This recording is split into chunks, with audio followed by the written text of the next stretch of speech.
Alright, so today I'm going to be watching the Ohio State versus Nebraska, aka the people who run up the score on teams that are trash. Let's get right into the video here.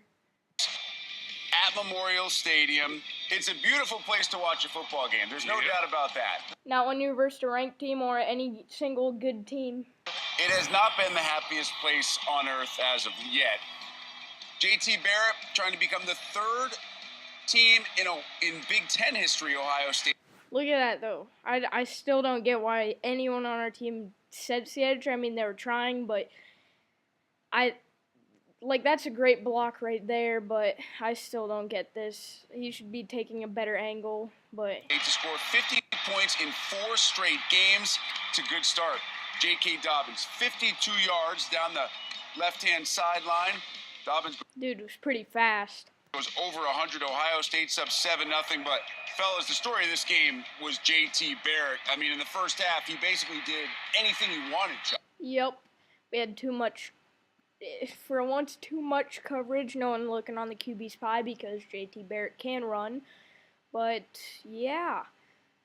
Like, when you saw him rolling out that far, you should have known that he was gonna run the ball and not pass it, because right there we were covering everyone, but, yeah. Anything he wanted. He had 7 touchdowns throwing and running, and had a great night. One of his best nights. Ohio State ran for 124 yards in their first 2 possessions. I don't get that. No one covers below. All he did was a little simple drag route that usually would lead to, like, second down right there. They were probably hoping for a decently big gain, and we were expecting for over the top pass. Ended up being a touchdown, but all it was a simple little drag route. No one was even watching that wide receiver, even though I know it was zone, but someone at least should have saw him coming underneath and cut the route off, or made it not be that big of a gain. Then to the air, it's Barrett finding KJ Hill, and then Barrett finding Terry McLaurin. Now these are first half numbers. Right there. Did you see that? We had 4 people right there. 4. And noted it. No one was doing a drag route that play or doing anything like a slant. That dude might have, I couldn't tell, but that dude, this guy was wide open. I don't even know what route he did. I mean, it's just unbelievable. It's crazy. For Barrett, 18 of 21, 203 yards and 2 passing touchdowns. He also... Those are some very good stats right there. I wish Tanner Lee would have those, but, that would never happen, I mean, why would a good quarterback want to come to Nebraska? Good quarterbacks come here to die. We'll never have a good quarterback. I mean, that's just where I'm thinking here, but yeah. Added to rushing touchdowns. Yes, that's the first half. Another TD on the ground for a quarterback in one half. I mean, it's crazy, but you just gotta believe it. But yeah, it's crazy. We go to the break and it's 35-0. It's never good. Oh, that's a good score. 35-0 going into half. I mean, that's just what I've hoped for. When you just see those scores, you just hope for that every game. I mean, who doesn't? We're in the green room discussing whether Barrett will even come out to take a snap in the third quarter. He did. Finds Rashad. I mean, their team shouldn't have. After this touchdown right here, they should have just benched him. I mean, if I was the coach, I wouldn't be risking him getting hurt. I mean, it's despicable when you're beating a team 35-0, keep your QB in, keep your starters in. I mean, we're Nebraska, but I guess we did have that one big comeback against them, the 28. But that was in 11, and that was when we had Rex Burkhead and Kenny Bell. I mean, but it's crazy. Berry for the touchdown. Ohio State on top, 42-0. Huskers get a couple of touchdowns, but then Barrett to 42-0. Still got their starter in. 49-14. I guess if they would put their quarterback in this fourth quarter, that would be a nearly impossible comeback.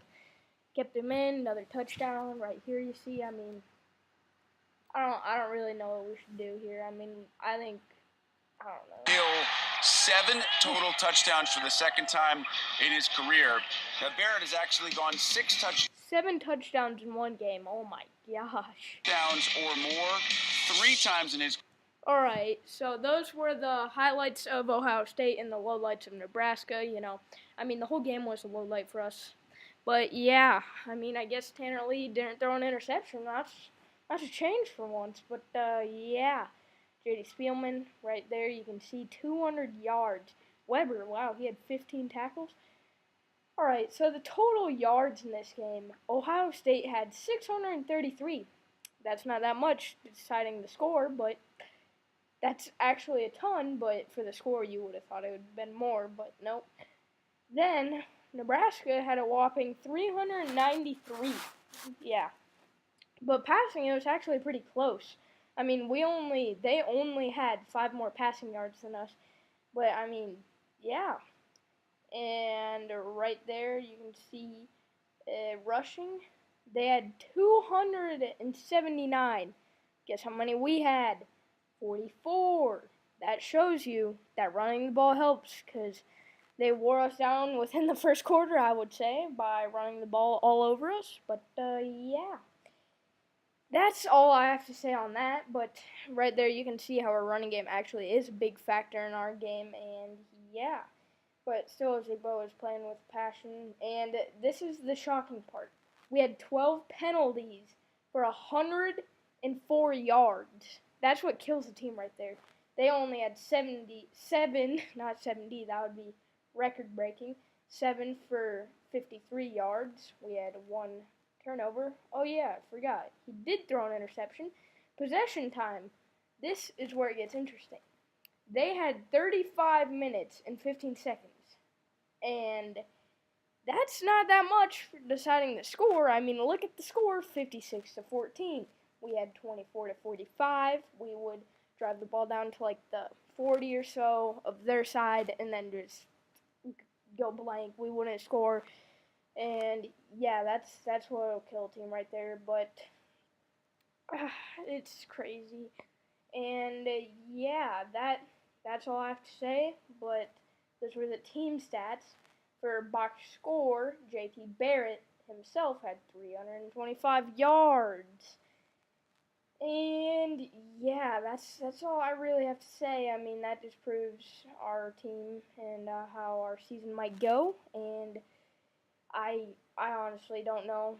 I mean, we started out good and then we lost to Wisconsin. Sort of predicted that, but Ohio State I thought we might have a chance against if we were prepared, because we saw Wisconsin and I thought our team would know what was coming in Ohio State.